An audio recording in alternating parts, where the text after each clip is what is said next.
got a bro fist to you all. You timed that just like a son of a bitch. God damn it. Why are you trying to spoil the show, man? I understand. You want to get your name in lights. You want to get your name in lights, don't you, Connor? You do. You want to get your name in lights, but this is not your show. It's not your time, right? You got to step that shit down.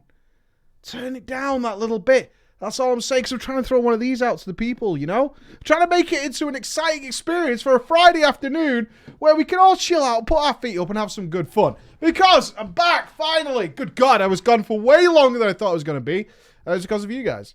It was because of you guys. And I don't want to bang on about it, because enough's been said, and I don't want to milk it or anything, but I just want to say one last time, a massive thank you to all you guys and your ludicrous positivity while I was off doing the hosting for the World First Race. It was a tremendous, wonderful experience. I have no bad feelings to say about the whole thing.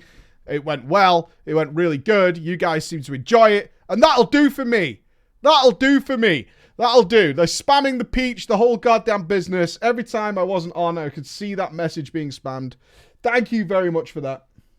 Hopefully, I have been contacted by a lot of people off the back of that. And I thank you all for that, because I think it went tremendously well. But, while I was away, the drama continued to flow. The hatred, the anger, the rage continued to flow. But in one more positive thing, on Saturday, not this Saturday, next Saturday, the 2nd of March, Saturday the 2nd of March, 8 p.m, PreachCon 29 tickets will go on sale. And they will be ready for you guys. We have everything we need. It is all in place for what I want to do at the show. Saturday, the 2nd of March.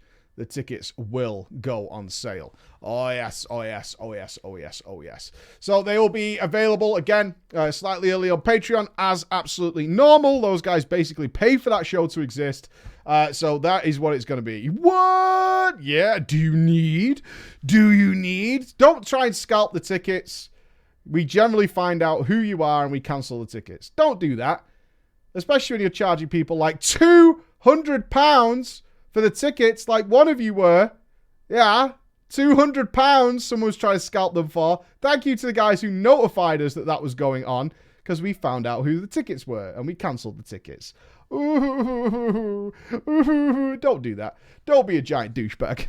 That's not all I'm asking. Don't be that guy. It's a great event. It's just a time for us to have a party and a celebration together. That's all.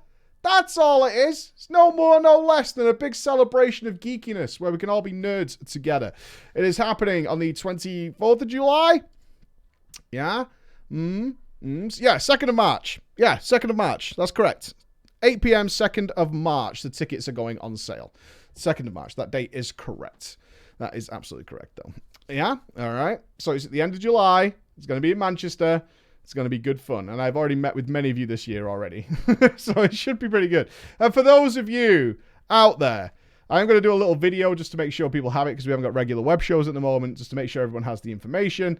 The tickets go on sale on Eventbrite. You don't need to be a member or anything. You can just, once the tickets are on sale, you can buy them. You'll be able to find them. I will say this. For those of you who have turned PreachCon into essentially like a 2-week vacation of partying, I salute you all. And I wish you Godspeed to those of you who have turned it into that kind of event for yourselves and everyone else. I'm basically like a byproduct at this point.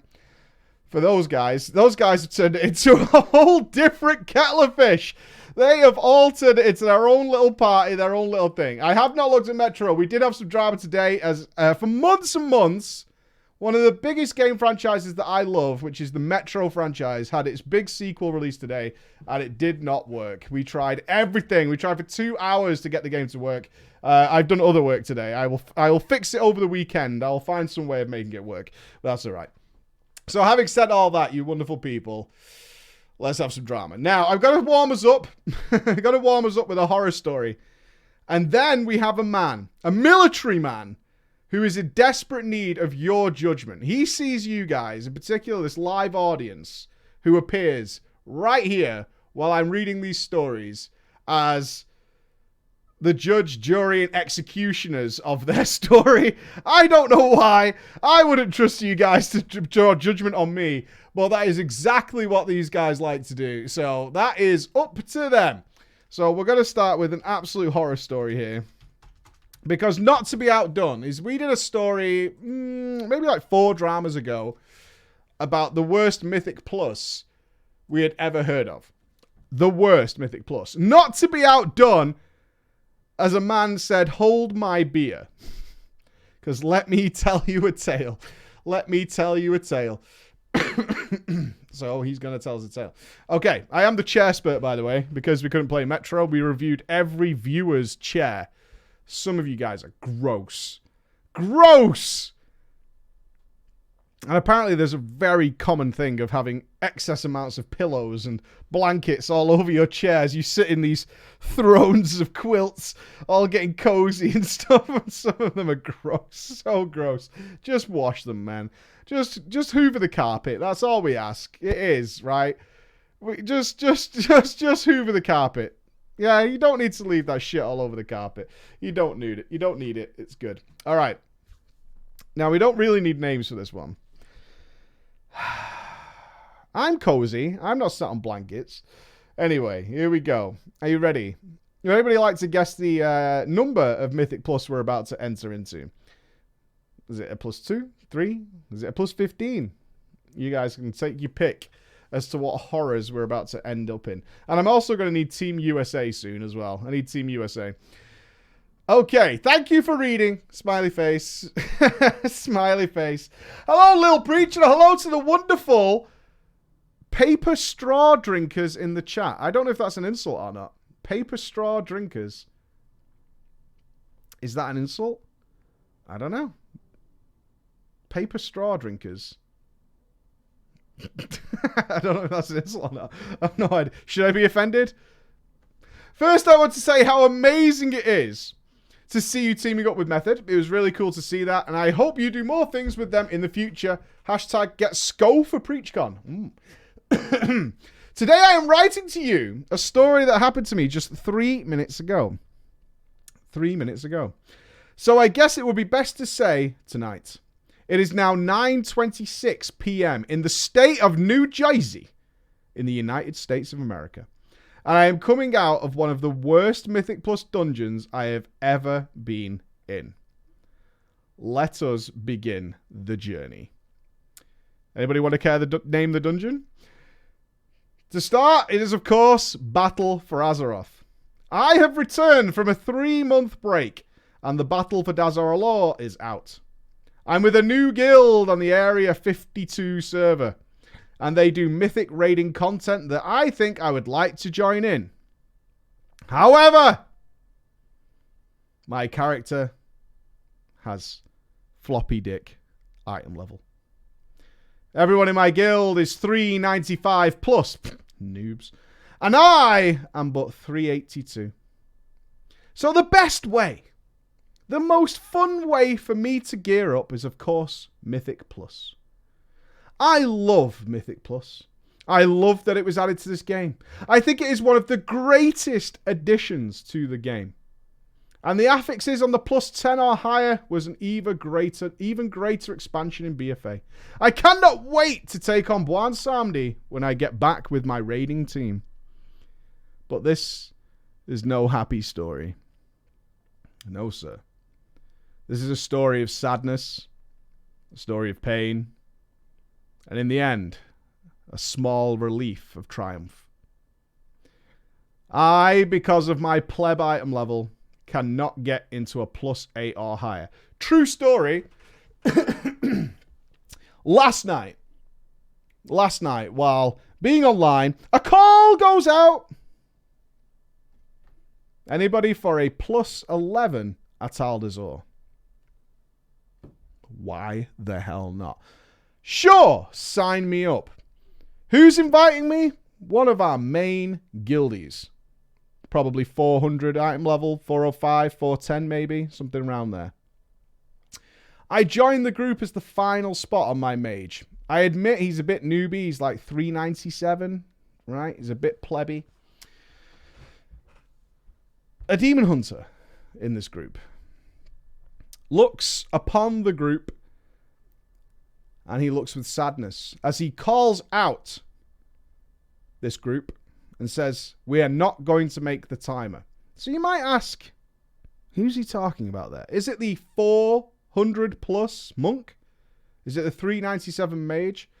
Is it the 398 demon hunter from Scrubbusters with the famed Slayer of Battle for Dazara Law title? Is it the warrior? Who could it be? In fact, it's all of us. And he declares in one loud voice to this group that he doesn't care about raid achievements or raiding. And he reminds us all that this is a dungeon. And within the walls of Atal Dazar, Atal Dazar, whatever you want to call it, the rules are different, all right? The rules are different inside here. It doesn't matter if you're one of the top 10 guilds in the world. It doesn't matter if you've crushed all this content. When you step into a plus 11 Atal Dazar with this guildless demon hunter, you better know you got to bring your A game. He was talking to me, 100%. He was talking to me, and he was talking to the guy from Scrubbusters, and he was talking to my fellow guildie. He was talking to all of us because he had the highest rated.io score. And might I point out, he was deeply offended that moi did not have rated.io installed. What? That's right. Live dangerously. Live dangerously. Fucking crazy bastards, man. These people are fucking nuts. Absolutely fucking nuts. I know. I didn't have rated.io installed. Oh, shit. Look at this guy. He's fucking... He's never even seen the inside of a dungeon. Oh, my God. Look at this guy. Fucking terrible. Absolutely terrible. Fucking crazy bastard. Worst player there, by the way. By miles, that guy. What's the worst player there? Anyway. Okay. I cannot, this is our author here, right? I cannot get into a +8 or higher because of my rated.io score. The highest I can get into is a +6. It's a +6. I look upon the group finder and I see myself a +6 King's Rest. A +6 King's Rest. It needs only a healer. So our man is a healer. Our man is a healer and can't get into anything higher than a +6, which is insane. We might need to bring back the newbie challenge because this sounds ridiculous. Absolutely fucking ridiculous. Anyway, I join and we begin. Now here comes the first sign of how this run is going to be bad. All right, so I need Team USA for this because I cannot confirm. Everyone in this chat who is from these servers, Area 52, Illidan, or Mal'Ganis, will tell you this piece of information. So not only do you need to be Team America, but you need to be from either Area 52, Illidan, or Mal'Ganis server. They will all tell you this piece of information. Never, ever, ever do any kind of content with people from the following two servers. And those servers would be Ragnaros and Azralon. This is common information amongst most USA players. The players from Ragnaros and Azralon are just the fucking worst. True connect. Correct. Fact. Absolute fact. I don't even say this in jest, Mike. It isn't funny. I have seen people from these servers be unable to deal with Hajatan in Tomb of Sargeras, while Antorus Heroic is farmable content.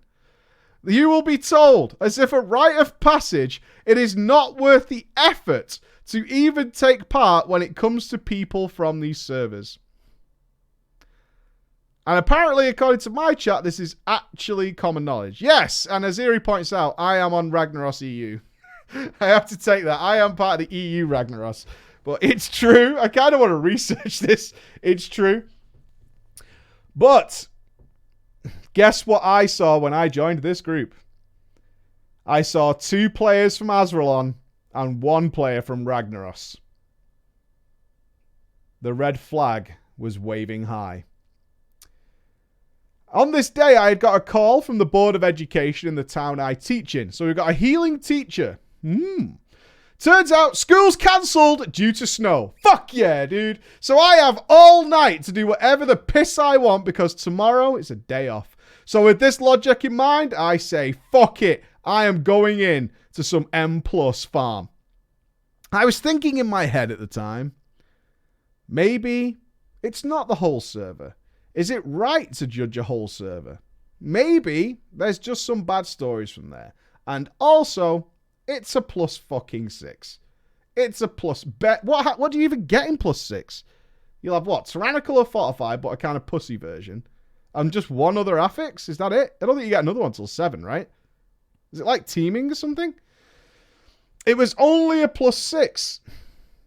This shouldn't be too... You fool! You dumb fool! Run! As you might guess, and your chat probably is guessing, and they are, it was way, way worse. Much worse than I could have expected. The comp, then. What are we rolling with in this group? In our Mythic +6 King's Rest. Demon Hunter, Warrior, Balanced Druid as DPS, Death Knight tank, and me on my Resto Druid. Now that's a solid comp for King's Rest. Balanced Druid and a Resto Druid, no worries with Enrage. We've got a DK tank, which is just universally good. Demon Hunter in Mythic Plus, lol, right? And a Warrior. Seems pretty fucking good to me. This looks like a really solid composition. I'd be happy with this.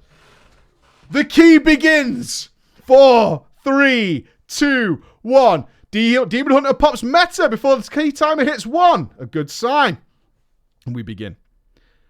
The first trash pull. The 2 constructs die with somewhat ease. The Balanced Druid stands close to melee and doesn't move from the stun, but it didn't kill him, so I don't care. Nice. We go for the Fear Mobs, and the Demon Hunter dies. I don't know why he died.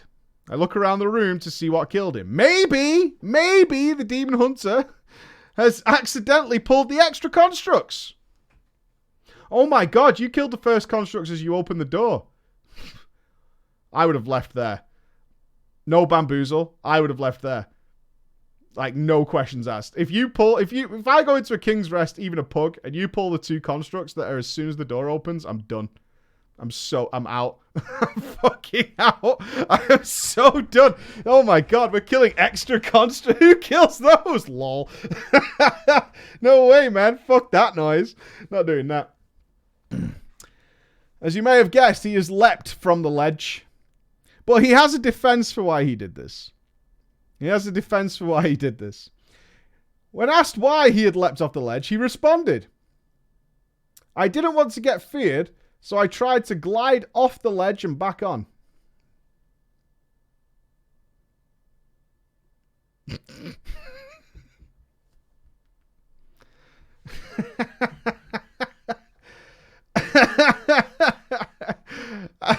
I was gobsmacked. And I instantly thought to myself, you fucking stupid. There's no way someone is that dumb. I thought him and the other Azeron player must be part of the same guild or something, right? But nope, one is guildless. So we continue. We get to the boss ads.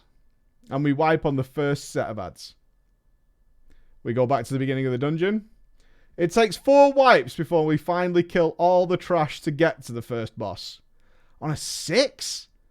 What the fuck? Shadowbolt Volley. What is Shadowbolt Volley? What does it do? Is it a good thing? Or is it a bad thing? Who knows, right? It's a big mystery. Someone should do a guide. It's got to be Shadowbolt Volley, right? It's got to be Shadowbolt Volley. It's the only thing. Oh, not Dispelling Enrage, but with 2 druids? Maybe. I don't know. We pull the boss and we wipe.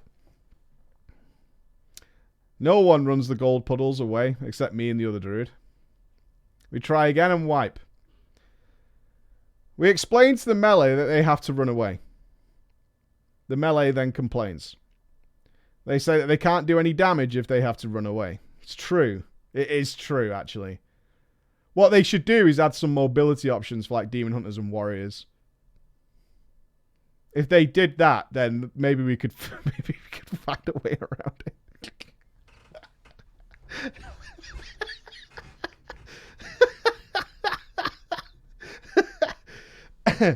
I say that it's going to be fine.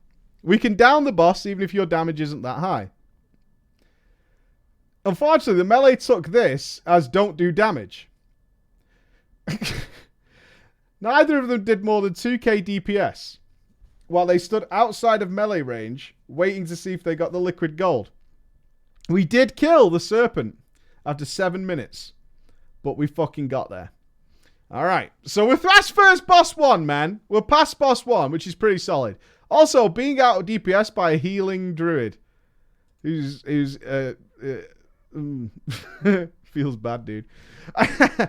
I think about this time I cracked open a beer to ease the pain.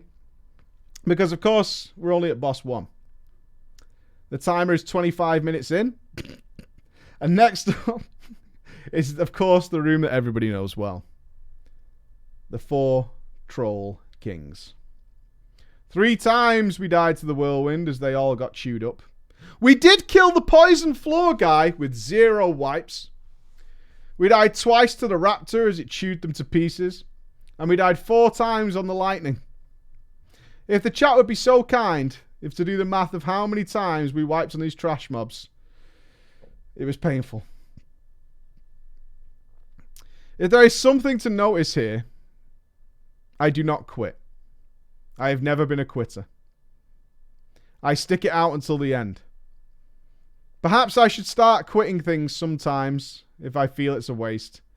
But it was around this time the balanced druid, who is actually not shit at the game, noticed that the warrior was by far the lowest item level. He had just managed to hit 340, it looked like. It started to make sense as to why his DPS was shit. And while me and the balanced druid were whispering each other about this revelation, he did point out that more item level wouldn't help him stop being shit at the game. Again, a lot of science going backwards and forwards between the druids here. However, if he had 400 item level, he would still be shit at the game. That's the important thing. You need to bear that in mind. Even if we could give him 425 item level, he'd still be shit. Like, this is no helping here. The second boss. I'm sorry, I picked up a cough doing all that casting. On the second boss, almost the second boss, because you guys know what room awaits us. Because, of course, we must deal with the trash in the next room.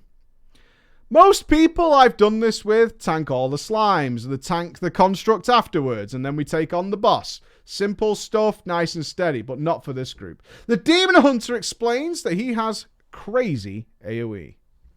Knock, knock. I'll just let you know I have crazy AoE.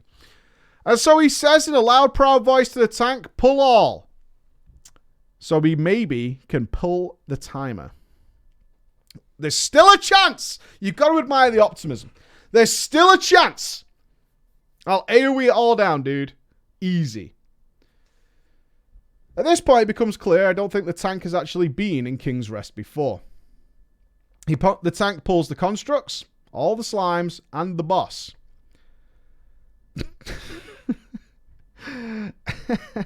And thus began the first of 8 wipes to the second boss of King's Rest +6. Once we made it past this boss, it is the hallway. We have 2 druids, a demon hunter, and a death knight. So I assumed we could use our CC on the mobs. Idiot. Have you heard of this demon hunter's AoE? Alright, okay, sure, dude. Why don't you take your CC and CC yourself out the fucking party, right? I didn't come in here with my fucking blind eye beam waiting for you to tell me about CC, motherfucker. Just pull the shit. Pull that shit. Of course we couldn't. The tank didn't know that the ads spawn when you walk around the corridor, and so he charged down the corridor while Azul is blabbering. Pulls everything. And since it's a +6 with teaming... Oh, we do have teaming. There are more and more. And what did the tank decide to do while he had charged himself down the corridor? He ran them all back to us. All of them. And that was our first wipe on this trash. I ask, let me root one of them, and he can control undead on another one. That's 2 CCs, y'all. That's 2 CCs, y'all. That's what we can do. I root, and I wait.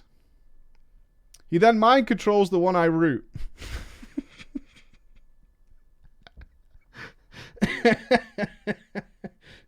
It's like he's marking it. He's put the roots around it.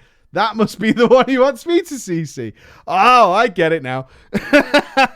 Now it makes sense. Easy game. Easy life for us. Oh, sweet Jesus. It took a long time to get through these trash packs, but we do. And we reach the third boss, the Council of Tribes. Our boss kill order is Axe Boy, Totem Boy, and of course Charge Boy. So the tank pulls before I can get mana for the first pull, saying we need to go faster. How long have you been in here? We need to go faster. We down Axe Boy with only the Demon Hunter dying. A good start, right? Only the Demon Hunter has died. But we have access to so many battle reses. So I'll bring him back up. Totem Boy spawns. And the group kills the one next to the tank. And that's it. The Thundering Totem eventually interrupts me while I'm trying to wild growth them. And we die. I tell them, please kill all the totems. There's not a single response from any of the DPS. We wipe 3 more times before they get the picture that they have to move to the totems to kill them. Shit, dude. Again with the mobility. Blizz, please. Honestly. How do you expect us to kill these totems when they're all spread out? Makes no sense. Makes absolute range job. Ranged work. That's what that is. Ranged work. We finally reach the third boss of the trio. It's pretty clear no one understands how the charge works. I get the charge and I move into a decent position. With all the other abilities going on, I was already low. And no one soaks the charge and I die. They wipe. But this time, we have reached that point in the dungeon that no one likes. There's no talking. There's no suggestions. Everyone just reses up, silently makes their way back to the boss, and wipes again. I'm becoming tired of this run at this point, and I don't even care anymore. I have lost the will to try. I'm a little drunk. We wipe 4 more times until it barely dies. And we're almost there. The final boss. But before that, of course, as you guys well know, Zool stands before us. I don't want to go into detail, but it was 4 wipes on Zool. Oh, I'm going to call the... Oh, are you ready? You ready to look smug, chat? Listen to this. We wiped 4 times because no one stood in the purple patch on the floor. So it AoE does. Chat. Now, obviously, they weren't going to do the other tactic, but feel free to get real smug. Feel free to get real smug. You guys can do it, but obviously they weren't going to do the alternative way. But you guys can get real smug about that. If you don't know, it has a very small range. You don't have to stand in it. You can just move away from it and it's fine. It does nothing. I get feared most of the time, so I couldn't stand in it. And the players are shit and just died to AoE. But we make it to the final boss. Surprisingly, we only needed 1 pull.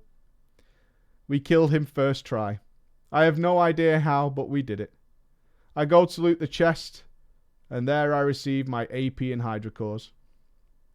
So I wasted my time pretty much because my Heart of Azeroth is level 39. And I don't even know what Hydros are for. We had a total of 789 deaths in this mythic dungeon. It took a total of 2 hours, 37 minutes in a King's Rest +6. It was literally the worst group I've ever had. I'm still looking forward to the reaping of Bwansamdi in that +10 dream and doing mythic raiding with my new guild. For those wondering what I consider triumph is for this moment, we completed the dungeon. No one left. And that's a win in my book. Thank you for reading my story. And as a lesson to all you lovely people listening, do not join a group with people from Azralon or Ragnaros if you're in Team USA. Now, I want to point out here, as the messenger of Preach Gaming, I have nothing against Ragnaros or Azrael servers. I am sure there are many fine players on those servers. This is just one man's opinion. That's all it is. It's just one man's opinion. I have never played with anybody from Ragnaros US or Azrael US, and I think you might be fine players.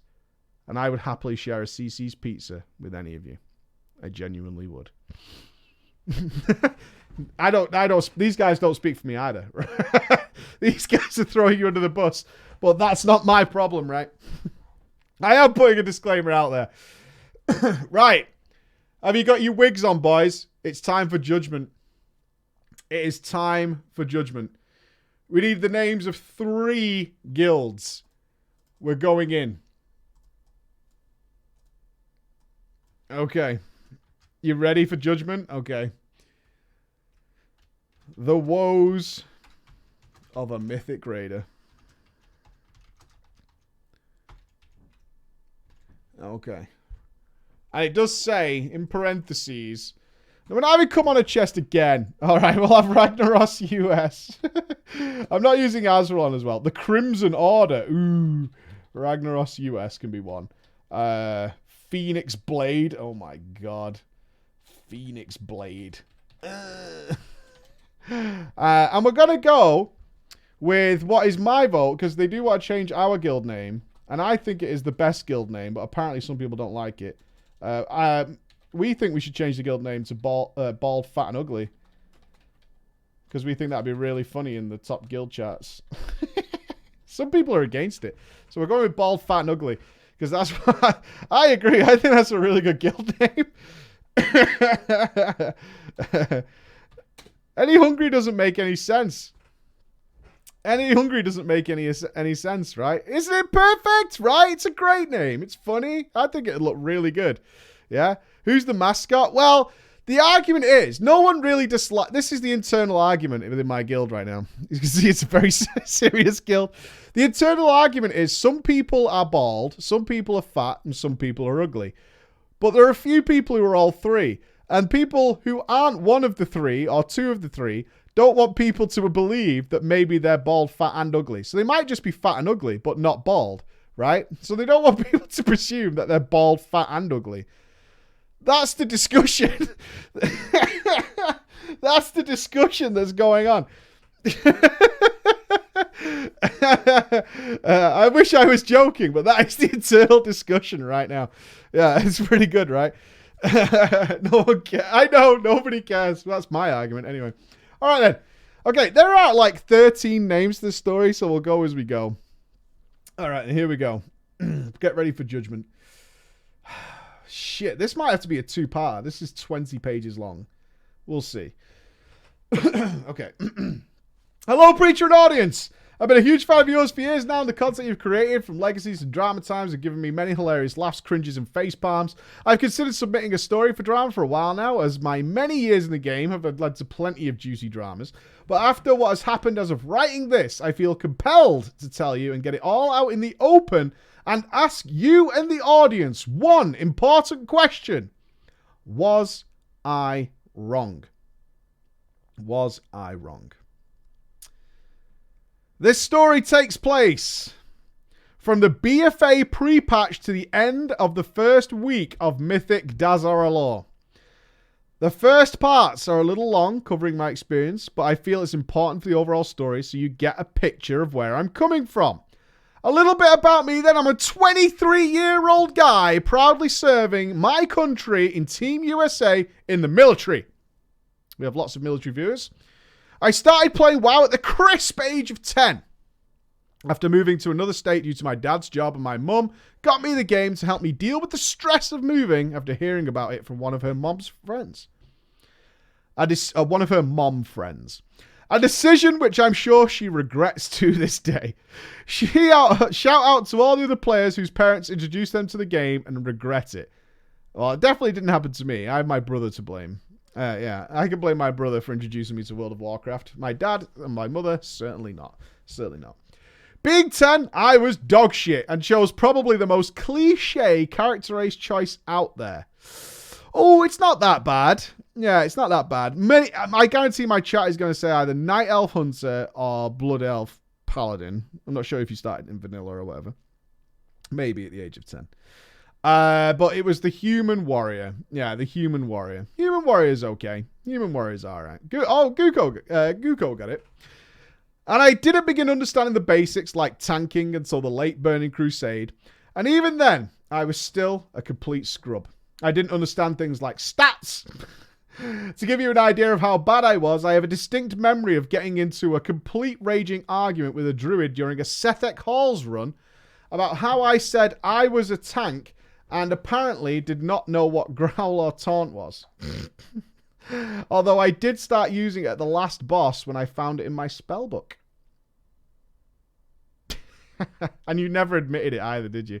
I am using taunt, mate. I am using taunt. Looking through his spellbook. Yeah, I am. Shut up, though. Fucking idiot. Yeah, whatever, mate. Whatever. It wasn't until late Warlords of Draenor and Hellfire that I actually started getting a little serious and got my first ahead of the curve. After Legion launched, I started taking things more seriously and started running sims. God bless us for I have simmed. Reading up on guides, etc. That's a t-shirt, isn't it? Father, forgive me because I have simmed. I'm wearing that at BlizzCon this year. For real. I need someone to do the art on that. Get on it, audience. I need someone to do the art on God forgive me for I have simmed. I need it. I need it in my life. I was reading guides as well. I was actually an officer, raid leader, and GM for a bit in the expansion, but that's a story for another time. It was when Antorus launched that I finally dipped my toes into the mythic raiding life. I had gotten ahead of the curve on every tier up until that point and finally felt confident enough to enter mythic raids. You're never going to be good enough. Takes a certain mindset, yeah? To get into mythic. You can't just wait. You're going to go from heroic to mythic. I don't fucking think so, Lucy. You better sit down. Leave it to the men. I don't know if you've seen Mythic First Boss, whatever the fuck it's called, in Battle for Dazoralor, but it's hard. You're not welcome. Fucking Flex Raider. Get out of here. Piece of shit. Noob, you, mate. Fucking noob. Okay. He's confident enough to try it after being prodded by my friend to come and join his guild, Ragnaros US. Led by a Blood Elf monk. Alright, named Arakens. Alright, here's our first name. The Blood Elf monk leader, Arakens. Let's bring him in. Let's bring him in. Arakens. Okay. It was on Bleeding Hollow, the server that I'm still on as of writing this. Before that, I had transferred from different servers and a small shitty server that I still hold fond memories of. I think it's important to mention at this point that I raided and played Legion on my Blood Elf Prot Rep Pally. It may not have been the best choice, but I love the prot play style in heroic raids and plus.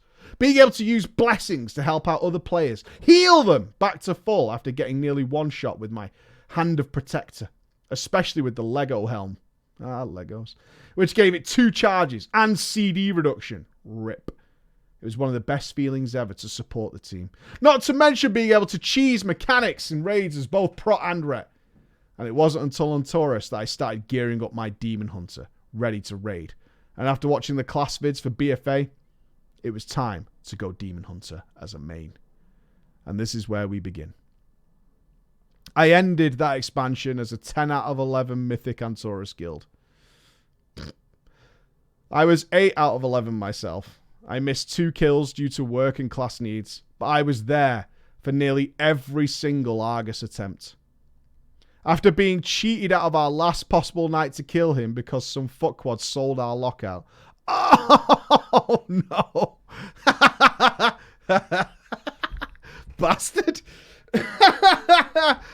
We would have bought it. Our guild would have totally bought that lockout. Don't lie. Don't lie. If you were selling the mounts, you totally would have bought that lockout. Could have made it back. Easy game. Easy game. Oh, my God. I totally would have. Our guild would have completely bought that lockout. which sent Arikans into a frothing rage along with the rest of us.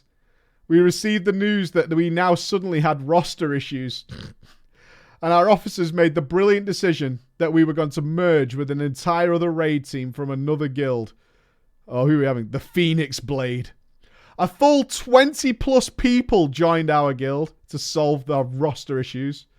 And with that in mind, I think I need to give you a little history about this guild.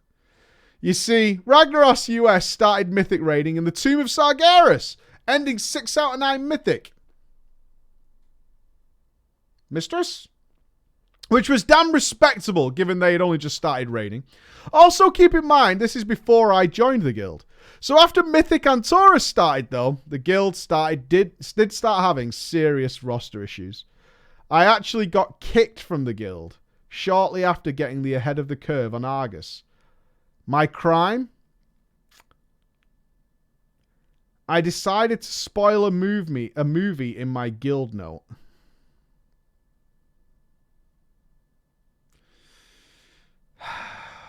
And that movie was The Last Jedi, which had just come out.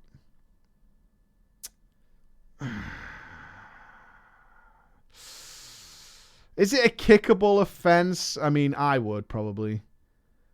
God. Yeah, why? Why, though?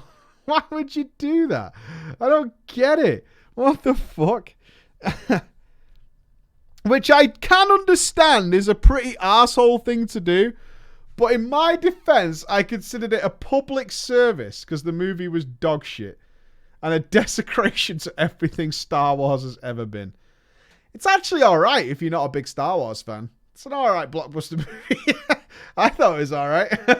I'm not big into my Star Wars though. But if you don't care that much about, consistency, it's a fair old blockbuster movie. I was eventually invited back.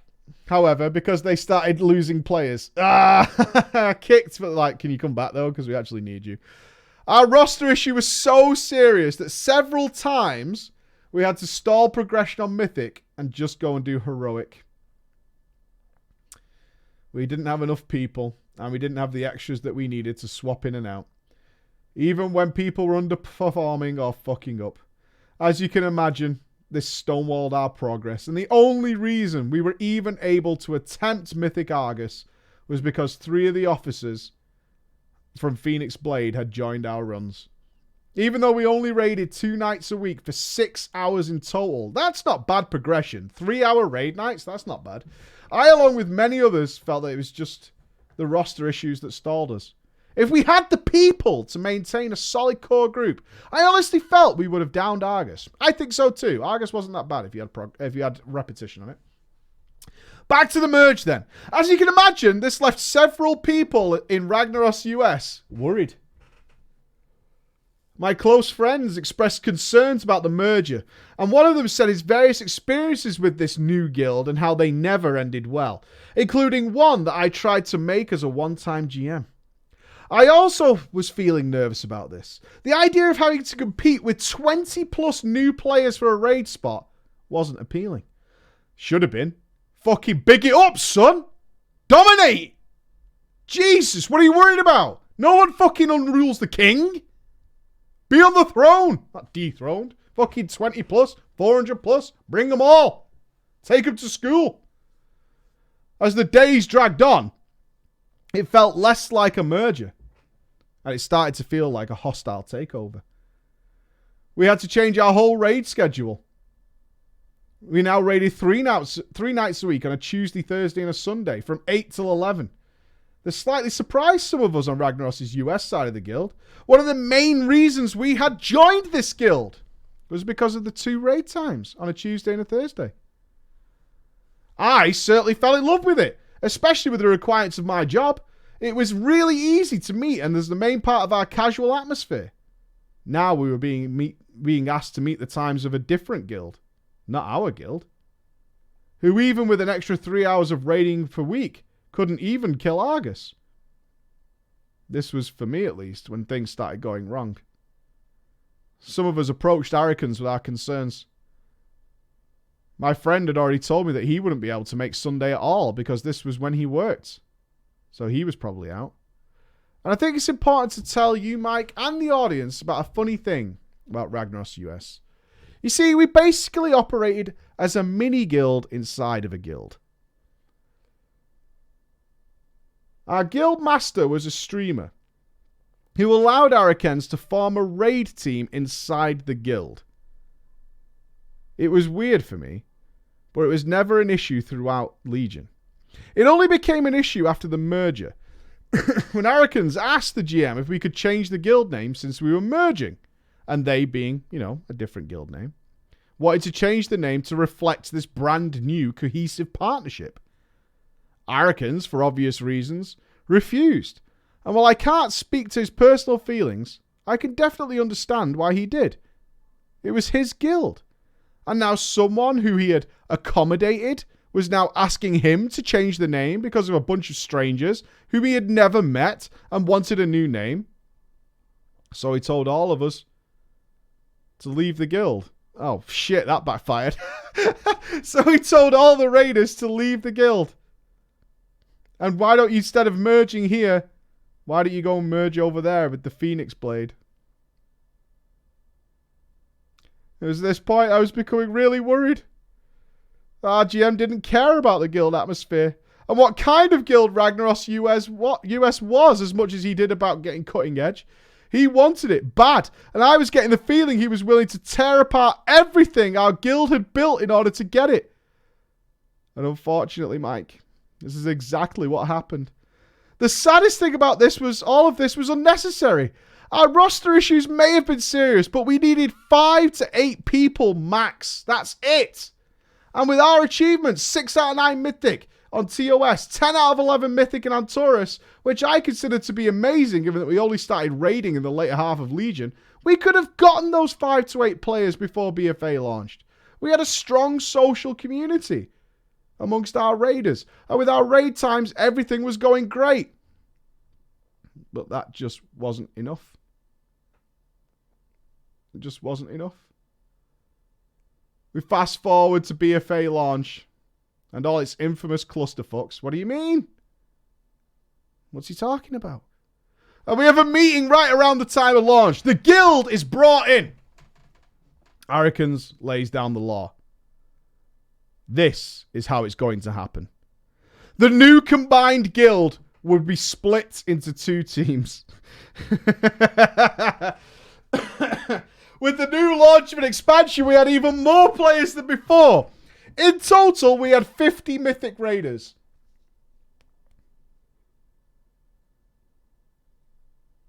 Mythic Raiders. One tank. You know it, right? 50 Mythic Raiders, 1 tank, 24 Demon Hunters, and 2 healers total. That's what we've got. All right. The plan was we're going to run through normal and heroic for the first 2 to 3 weeks. And in those runs, we will see his words, who has the chops for mythic. It was said to all of us present that we would take 2 to 3 weeks. And in that time, we will see who is good enough.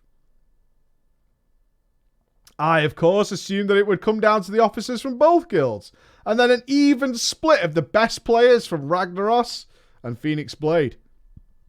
With some room to account for class roles, such as healers, I thought, fine, it's gonna be fine.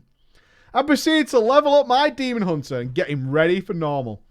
About a week or so out, the Ragnaros US side of things took a huge hit. 2 of our officers, who were our main fucking voices in this new merger, just quit within minutes of each other after an officer meeting. A Blood Elf rep pally that I respected very much and who actually helped me optimize my class, and a Balance Druid who was the entire recruitment party for our guild. Just gone. And this is when it got worse.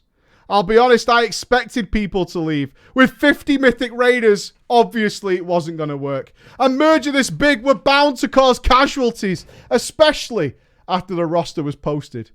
And I was well aware I was going to lose some of my friends. It would have been fine if it was just some random raiders, especially before even trying to get on the team. But those two officers were the pillars of the guild. OGs who had been with us since the start. It set off alarm bells in my head.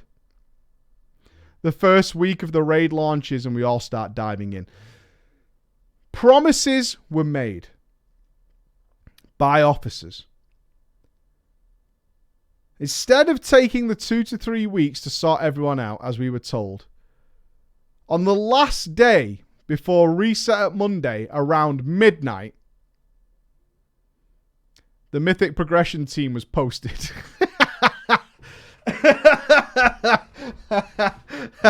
It's 2 to 3 weeks, normal and heroic. It's gonna be fine. You can work it out in there. Well, we've changed that to 6 days, actually, and there's the Mythic progression team.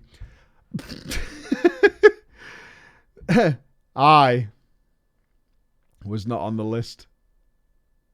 My friends were not on the list. We weren't even on the bench list. Not good enough to be on the bench, apparently. I didn't even learn about it until after getting back from work the following day. And just sat there slack-jawed. I often had to race home to raid, and excited every time I did. So to sit down after rushing home, and turning on that PC and see that I was out. Now I'm relatively new to progression raiding, and I'm still learning the finer points of going over logs, so please feel free to correct me if I'm wrong. But to me, using week 1 logs on a raid that no one has ever seen before until now at the start of an expansion, with no communication whatsoever from the officers to decide who does and doesn't get a spot is pretty fucking bullshit. Let me educate you, dear author. You naive son of a bitch. Let me educate you. There was never a trial period. There was no 2 to 3 weeks. You didn't even have 1 week. That progression team was decided before the expansion came out. Take your logs and fuck off. You were out before you knew you were out. You never even had your raid spot. You never even had the bench. They knew who was in the team way before this. Way. Some guy might have stood out and made the team last minute. Maybe. But it was never going to happen, dude. It was never going to happen. It wasn't even getting sat that pissed me off. It was the fact that they outright lied to us about their intentions and used logs that arguably don't even reflect players' true abilities. If they had taken the 2 to 3 weeks to measure overall improvement, and I still got sat, I would have been fine. Never mind the huge fuck-up in miscommunication. Something with Blizzard's recent fuck-ups really should have highlighted just how serious of a problem this was. F, Yithians, by the way. Can we get an F in chat for our boy? Just 2 weeks ago, I made a video praising that guy's communication. And now he's out of a job. Fuck my life, dude. Really going to work on communication. Fired the best communicator, by the way. Good. Awesome. Solid.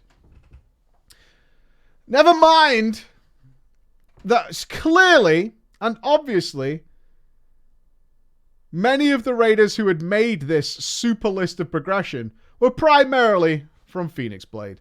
Not counting the officers, there were only 3 to 4 people from the Ragnaros Guild on that roster. You can probably guess what happened next. I literally sat and watched as the guild I had known and come to love be destroyed in the span of several hours. I guess when you decide to break promises you make to your raiders and then not even offer any way for them to get onto the main team, people get pissed. Not everybody left, but enough did that I was essentially just surrounded by strangers. It was as if I had joined a brand new guild, but I didn't even have a raid spot. We lost more people as the days went on. Even an officer from Ragnaros, someone who stayed behind and told us all to just wait and see, quit. I followed shortly after several weeks. I started pugging normal and heroic, as they would no longer take us even to heroic. Oh my god, really? What the fuck? That's horrible. And after finally having enough, I applied to another guild. Bald, fat and ugly. And transferred away to freedom. But before I transferred, before I left, I posted a letter in Ragnaros' Discord detailing the reason and complaints I had for quitting the guild. If you have to chat want to take a look at it, just let me know and I'll send it to you. And this is where the latter half begins and where I want to ask you in your chat a question. Unknown to me, Bald, Fat and Ugly had 2 teams. And I had unknowingly applied to Team 2. Oh my god. Secret Team 2? Oh, what a motherfucker. Their raid times were pretty much the same as my older ones. So I figured, why the fuck not? It was led by a male troll warlock, Jedi Kirby. That's appropriate, actually, Mr. Jedi Kirby. Jedi Kirby. A male troll warlock called Jedi Kirby. And boy, did he live up to his name. He wasn't bad at all by any means, but when it came to raiding, if people fucked up, he had a rage problem. He wouldn't yell, but you could tell he was seething. His simple go-to, in order to keep his stress levels manageable, would just be threatened to call the raid early if people fucked up more than a few times. Which he actually did sometimes. It was in this team that I met 2 other friends. Another demon hunter who went by the name of Ekariel. Oh, she's gone alphabet. Oh, no, she hasn't. I hope I'm saying that right. Ekariel. And a hunter called Nips. You can't call yourself Nips. You can't call yourself Nips. Both of whom would become great friends of mine. Over the next several weeks, we pushed into heroic and later mythic Uldir. Things were going relatively well. Ooh, which boss do you think was the wall in Uldir? I still can't believe this is a boss for some people, a wall for some people. It doesn't feel like it to me. However, we started hitting a wall.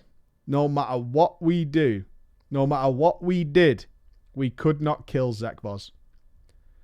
It lasted until early November when he finally died. And even after we got Vectis, a fight which I had been sat for, we were still having problems with him.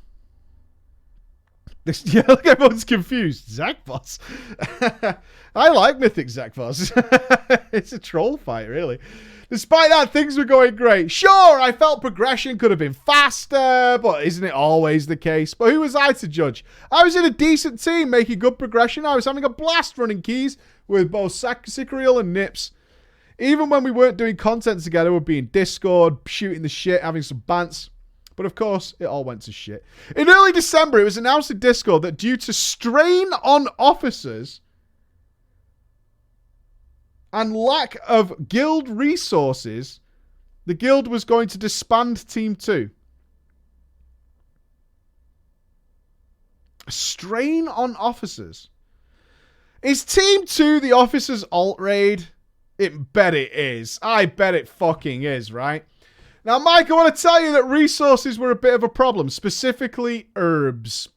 Every day I logged in the guild message where people were asking to donate herbs to the guild bank or farm them for the guild bank. Me being herb alchemist, in hindsight, I definitely could have contributed if I wanted to. But in my defense, however, my job was to be a raider. Oh no, I don't like this. Sure, I could have helped, but my job is to be a raider. All right? Not a fucking flower picker. I'm a raider. That's it. My job, as far as I see it, is to know my class, know the boss, show up on time, pump DPS, and kill shit. And that was it.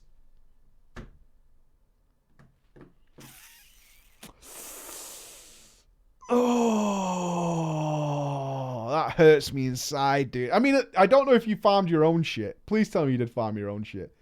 At least you turned up with your own flask and potions, right?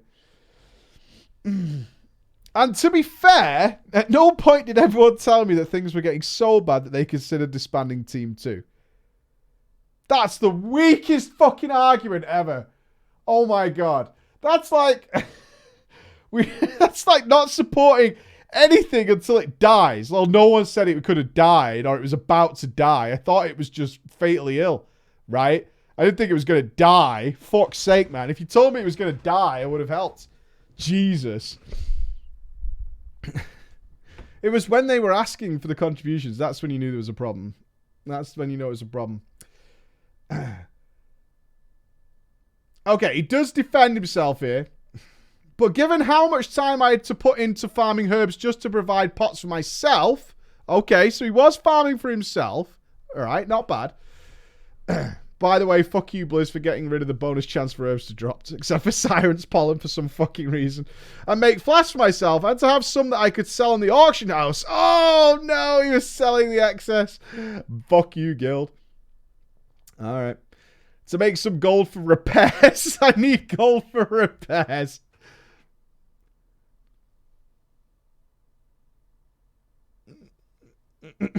Ain't no one believing that, my dude. Ain't no one believing that. Gold for repairs. If you would have said gold for Azurite respecs, then I'd have you back. Then I would have had you back. Okay. And in regards to the strain on the officers, might I add, I was a raider. I was brought onto a job and I did it. No one asked anything else of me in terms of leadership, and at no time did any of Team 2's officers come to me or any of the raiders asking for help. Oh, I see what you're saying. I see what you're saying. They didn't say they needed to offload some shit on some people. I do wonder if Team 2's officers is Team 1 alts. Might be.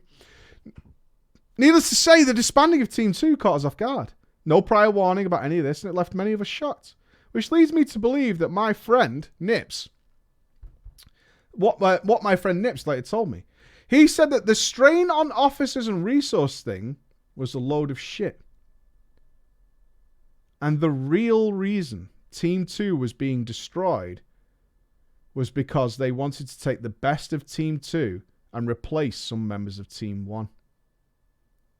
And so rather than bother recruiting, Team 1 was simply going to cannibalize Team 2 for spots.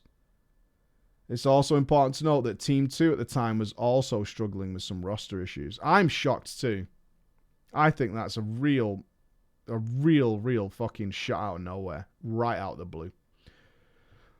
One of our tanks had quit in Team 2. His replacement was dog shit. Or at least not at the level we needed. I want to make this both to you and the audience. I don't have any concrete evidence if this is true. I could be completely wrong. Still, the fact that there was no prior warnings or sign gave me reasons to suspect that what Nips told me was true. Also, keep in mind that the disbanding was announced in the same evening when some Team 1 players had allegedly quit raiding. And it being so sudden leads me to believe that the decision was made in response to this. Team 1 was already progressing Mythic Gahoon. Who would quit during Mythic Gahoon progress? Madness. Why? By this point, there was no reason for these players to leave and go join another guild. Combining this with the state of BFA led many players to leave the game. Again, though, it's all just circumstantial. It could all just be a big coincidence that it went down this way, as I have no concrete proof. And to be fair, I understand that this is generally the purpose of Team 2. To funnel raiders to Team 1. Still, though, the fact that we all just got shit-canned rather than allowing us a chance to reform or do something with the remainder of Team 2 was pretty shitty. And I was pissed. I was super pissed. I had just left my old guild 2 months prior because of shit like this. I had transferred to this server, and now I'm back in the same situation. The GM told us that we could have helped out more. Why didn't we? But I told him what I just said to you. I was just a raider. I was never asked to do anything more than show up and do my job, and I did that. Sicriel took it pretty hard. He'd been in the guild before they even had a Team 2. He quit the day of the announcement, but not before throwing a full-blown rage bomb at the guild's officers. He later whispered me telling me to quit, and then tell them, as I leave, that he wishes they would all get AIDS. And by the way, before you leave, tell them they should get AIDS. Ha! I feel like Sicriel thought of that after he quit and was like, oh, I could have told them they could get AIDS. That's what I should have done. That would have been the hard fucking full stop. Boom. And now I can't do it. I'm going to get my friends to tell them that they should get AIDS. But I wasn't that petty. The fact that I had just quit another guild literally 2 months ago, I wasn't in the mood to go hunting again. So I stayed. Gahoon died. And while this was going on, I was getting tired of not being able to raid. So I had to start guild hunting. Despite this though, I still wanted to be with this guild I was in. I already had some friends. I made it clear in my post that I was only keeping my options open. I just wanted to see what offers I could find out there. I fully intended to wait until Battle for Dazar'alor had launched to see if I could trial with Team 1. I even turned down an offer from an 8 out of 8 a Mythic Alliance guild just because I wanted to stay with the guys. Now my history was 3 out of 8 when the team was disbanded. So that offer was really surprising. I asked the melee officer, a rogue, about the possibility of getting into Team 1 as a raider. Both before and after Gahoon died. He told me, fuck no.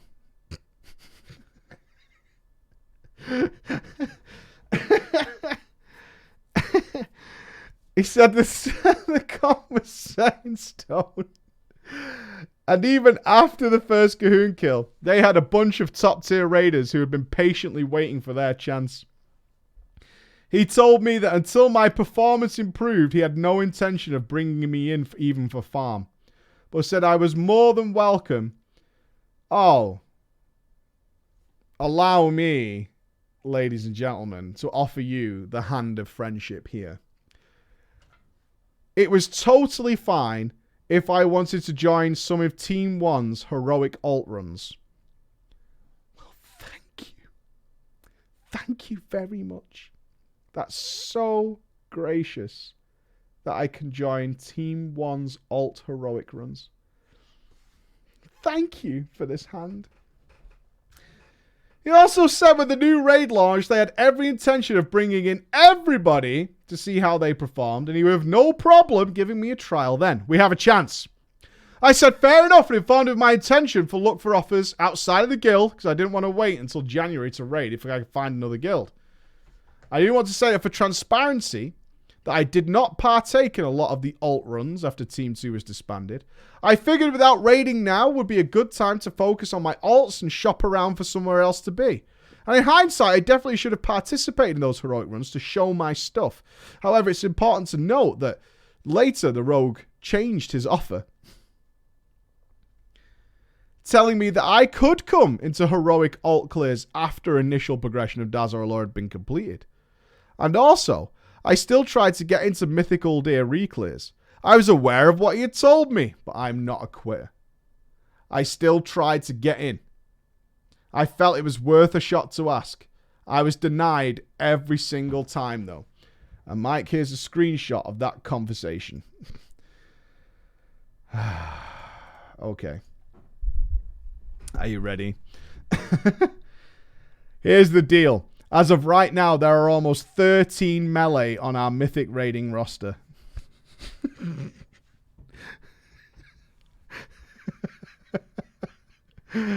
That sounds good.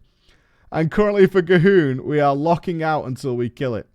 I am bringing 4 melee to that fight, and I have them set in stone. I am not changing the comp for Gahoon until it's dead. On top of that, I have a bunch of Group 1 raiders who have been patiently sitting. I currently do not have the room in Group 1 for melee, as I've had these guys around for the entire tier.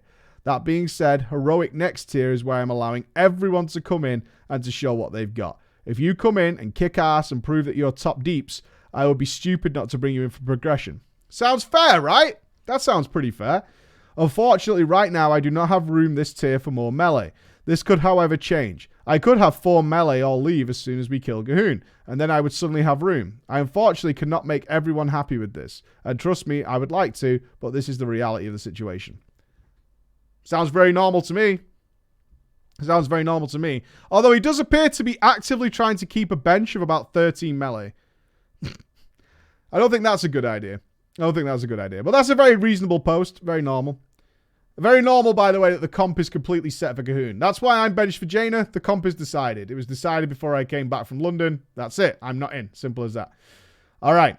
So this is our author's reply. All right, thanks for being honest. I'll see what my situation is everywhere else and see what my best option is. No offense, but I don't want to wait around until January 22nd if there's a better option for me. A fair reply. The author then sends another message. Is there any chance of former Team 2 members getting into re-clear nights for Mythic? No, probably not, because they want to gear up the Gahoon guys. Simple as that. Okay, so the rogue replies, as of right now, we are not interested in bringing you to our Mythic clears. We currently have 2 demon hunters and do not have room for a third until your performance improves. You're more than welcome to join our heroic runs for this. And next tier, after the initial heroic progression is completed, to prove yourself as a main raider. I would be stupid not to bring anyone that improves as such. Okay, I'm not seeing anything wrong here with what's going on. Is anybody seeing anything wrong here? Everything seems totally fine in my book. This seems like a clear, level-headed response from the guild. Yeah, you know what I mean? There's just... there's no spot right now. If you come in and kick ass and take some names, you're in. It's as simple as that. But right now, that's not going to happen. We're not even trialing people. We're certainly not going to fuck around with the roster on Gahoon because Gahoon needs serious repetition. We're not going to start replacing people. Okay. I eventually talked to one of the demon hunters who was quitting because of school and needed to be replaced. He told me I was geared as fuck and actually asked me why I wasn't in the re-clear. I told him what the rogue had told me and he was perplexed by this. Oh, plot twist. And said they needed to bring me in for at least some bosses so they could start trialing me. He also said that he honestly didn't want to do re-clears and had asked the rogue to let me swap in for him, but it was denied. To be fair, this is what the rogue had told me was going to happen and nothing had changed. But the fact that I couldn't even come in for the first 3 bosses so easy that even pugs were doing them, really didn't sit well with me. Okay. We are going to be asked our opinion on this. There's a very good reason Mythic Raiders, seasoned Mythic Raiders especially, will know the answer to this, right? Why does the rogue officer of all the melee not want, 1, the main demon hunter to sit out, and 2, bring in a trial? So one of the main demon hunters is fine with sitting out. He's like, can I sit out for these bosses? Because I don't want to do Talok, Mother, and fucking Zekbots or whatever. Right? Not a good progression rate. No. Gear trait. Gear. Yeah, it's as simple as that. That you are being geared. Even though you don't want to be there, I'm always there. I'm always in this scenario. I live in this world. This is my world where it's like, can anyone sit out? I'm like, fuck yeah, dude. Woo, sitting out. Right? That's me. But the fact of the matter is, Titanforge Warforging does exist. It's a very real thing, and it can be extraordinarily powerful. If you haven't finished progression yet, every re-clear is about gearing that progression team that's going to be on the last boss. Every little bit you get helps them. Even if those guys are like, I don't really need anything from this boss, you never know. It could Titanforge your Warforge up. It's better that you stay in. And it's certainly not time to trial somebody who definitely isn't going to be on the boss we haven't killed yet. That's what's happening. So if you don't understand it, because you've not been in there, that's what's happening. Okay. Especially since they were bringing in trials and former members of Team 2 into some re-clears they did. Now, okay, so a little twist there. They are bringing in some trials. I don't know if it's because I told the rogue that I planned on trying to find other guilds, but regardless, it made me feel as if I wasn't wanted, and I honestly felt and began to feel more that finding another guild was my only option. So, it could be that the rogue's a dick and doesn't like you or whatever. Or it could be that there are people he wants to replace on Gahoon because they're not doing well. Gahoon's not dead yet. Why is Gahoon not dead yet? It's because of you. And you can't carry a fucking orb for some reason. You piece of shit. Carry the fucking orb and put it in the fucking thing. Right? So it could be something like that. They could be trying to get rid of him. So there's 2 sides. The rogue could be a lying piece of shit, or somebody's trying to get out. Me? Yeah, you specifically. Carry the fucking orb, dude. Why is it not dead? It's not dead because somebody's making mistakes. All right. Dazzle Allora's launched. The same situation repeated itself. I, of course, had no expectation of getting into the heroic clears. Why? But the second week kind of had me scratching my head. Even though I wasn't brought in for any runs, despite showing up to almost all the nights ready to go, Team 1 raided Tuesday through Thursday, I was still not allowed in on any fights, even though other people who weren't part of the main team were getting in, including my friend Nips. This only pushed me further and further away. We have to ask, are you a bad player? We have to ask the question. We have to ask. Your performance has been brought up several times by this officer. Are you not particularly great? We have to ask the question. It has to be asked. It does have to be asked. And since I had no alternative but still needed gear, I had to start pugging. And you can imagine how that went. Even though there were times I wanted to cry, I still managed to do pretty well for myself. Getting all heroic level Azerite pieces for myself, 2 of which were very good for me, and ending up 6 out of 9 heroic as of writing this. As I continued to try and kill bosses, I talked to other members in private about my concerns. Many of them understood. Some of them talked about their own misgivings. One person in particular summed up my feelings towards the guild, saying it felt like an old boys club. I heard one story in particular that really pissed me off and only made me believe that the officers didn't hold anyone who wasn't already a part of the main team in high regard. Eventually things came to a head when some of the officers found one of my recruitment posts that I had written.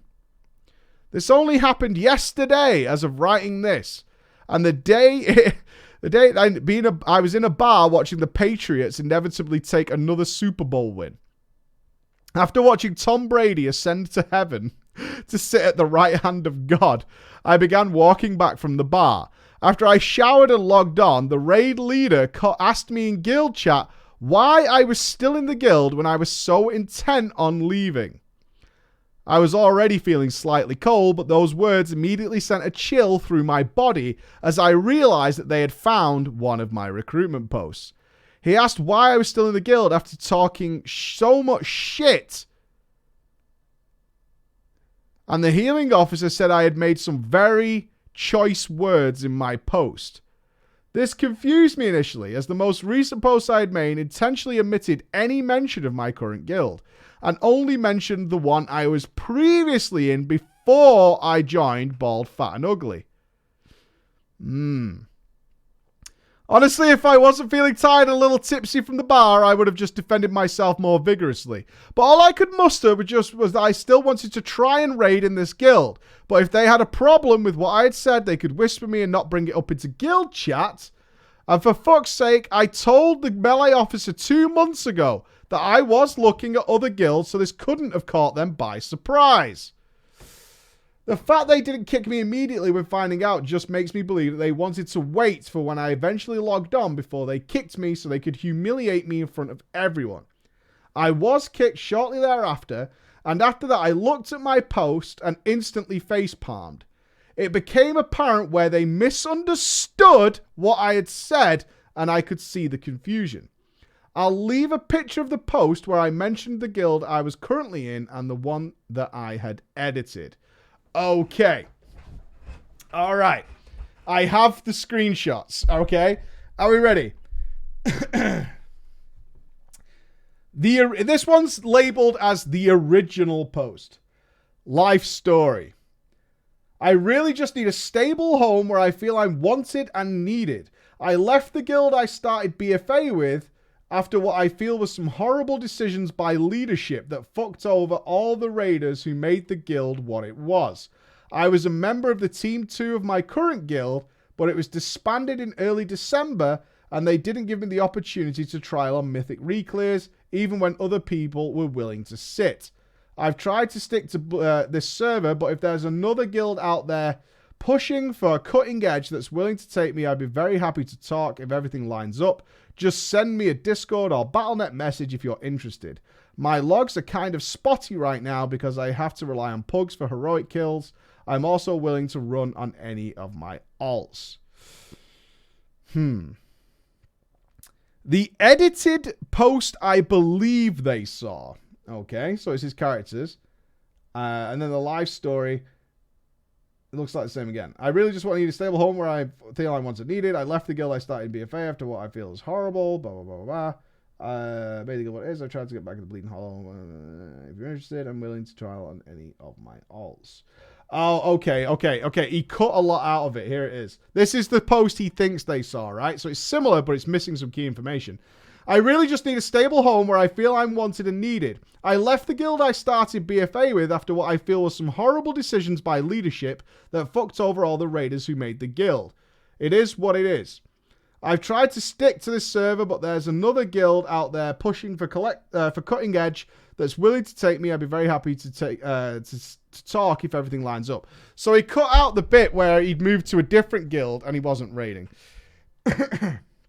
Okay. I don't know which one they read, but I assume it was the latest since that was the night I got kicked. I honestly feel they misunderstood what I said, but bringing into guild chat crossed the line and it pisses me off.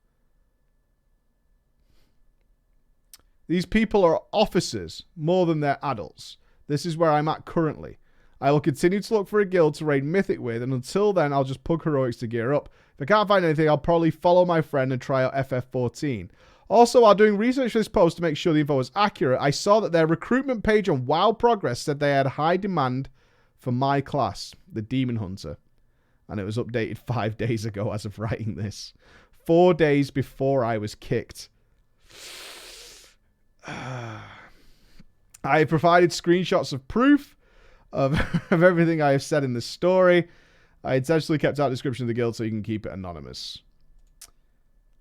Yeah, so we do have a WoW Progress picture that they are asking for his class. That is confirmed. Edited before he was kicked.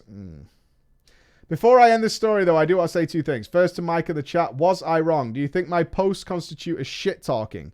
Do you think I deserve to be roasted in G-chat and kicked from the guild? Or do you think they were acting like a bunch of immature cunts? I'd like to know your thoughts. Also, please let me know if you enjoyed the story. I have several other stories to tell. If this guy's a good response, I'll submit more. I'll also try and send you a story detailing the aftermath and let you know how things have gone. But finally, I want to leave a message to the officers of my guild. Fuck every one of you. And so on and so forth. Okay. Oh, absolutely, men up. Can you tweet me and I'll follow you back? Can you do that? Because that would be awesome. Yeah, tweet me, men up. Thank you very much, dude. Okay.